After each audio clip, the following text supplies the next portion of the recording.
అందరికీ నమస్కారం. నేను మీ కిషోర్ చంద్రశెట్టి.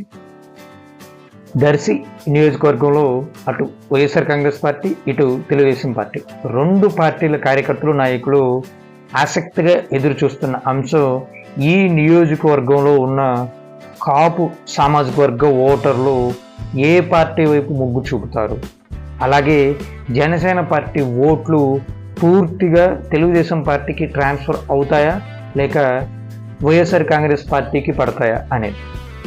ఇటీవల జనసేన పార్టీలో జరిగిన చేరికల వల్ల ఈ అంశం మరొక్కసారి చర్చలోకి వచ్చింది.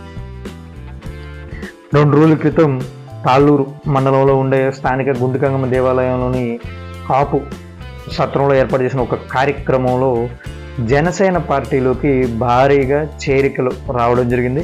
వారందరూ ఏ పంచాయతీ నుంచి, ఏ ఊరు నుంచి వచ్చారో, అలాగే ఎంతమంది కార్యకర్తలు జాయిన్ అయ్యారు అనే విషయాలు తెలుసుకుపోయే ముందు మీరు ఇంకా మన ఛానల్ని సబ్స్క్రైబ్ చేయకపోతే సబ్స్క్రైబ్ చేయండి, వీడియోని లైక్ చేయండి, షేర్ చేయండి, మీ అభిప్రాయాన్ని కామెంట్ రూపంలో తెలియజేయండి. Welcome to our channel Telugu political చేసి. విషయం ఏంటంటే,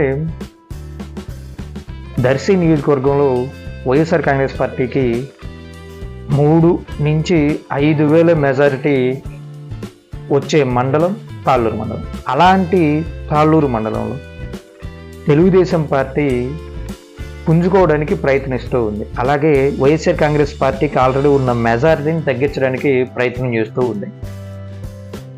ఇది ఇలా ఉంటే, ఇటీవల తాళ్ళూరు మండలంలోని గుంటిగంగమ్మ దేవాలయంలోని కాపు సత్రంలో ఏర్పాటు చేసిన ఒక కార్యక్రమంలో ప్రకాశం జిల్లా జనసేన పార్టీ అధికార ప్రతినిధి అయినటువంటి రాయబాటి అరుణ్ గారు పాల్గొనడం జరిగింది. సో ఆ కార్యక్రమంలో తాళ్ళూరు మండలంలో ఉన్న మేజర్ పంచాయతీలు అయినటువంటి శివరాంపురం, కొరపాటివారిపాలెం, తాళ్ళూరు, ఇటలాపురం, అలాగే రమణవారిపాలెం, మన్నేపల్లి, లక్కవరం, బెల్లకొండవారిపాలెం, రామభద్రాపురం, సోమవారపాడు, గంగవరం, ఇలా సుమారు 14 మేజర్ పంచాయతీల నుంచి కూడా సుమారుగా 3,000 మంది వరకు జనసేన పార్టీ తీర్థం పుచ్చుకోవడం జరిగింది. వారందరికీ కూడా రాయపాటి అరుణ గారు కండువా కప్పి జనసేన పార్టీలోకి ఆహ్వానించారు. సో వీరందరూ కూడా కేవలం తాళ్ళూరు మండలానికి సంబంధించిన ఓటర్లు. అలాగే గతంలో మద్దిశెట్టి వేణుగోపాల్ గారి విజయం కోసం, బూచపల్లి శివప్రసాద్ రెడ్డి గారి విజయం కోసం పనిచేసిన వారు.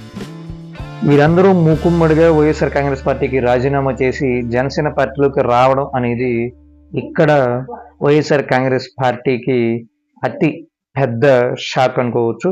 సో దీంతో ఇక్కడ కూటమి బలం, తాళ్ళూరు మండలంలో కూటమి బలం రెట్టింపు అయిందనేది ప్రజల్లో జరుగుతున్న చర్చ.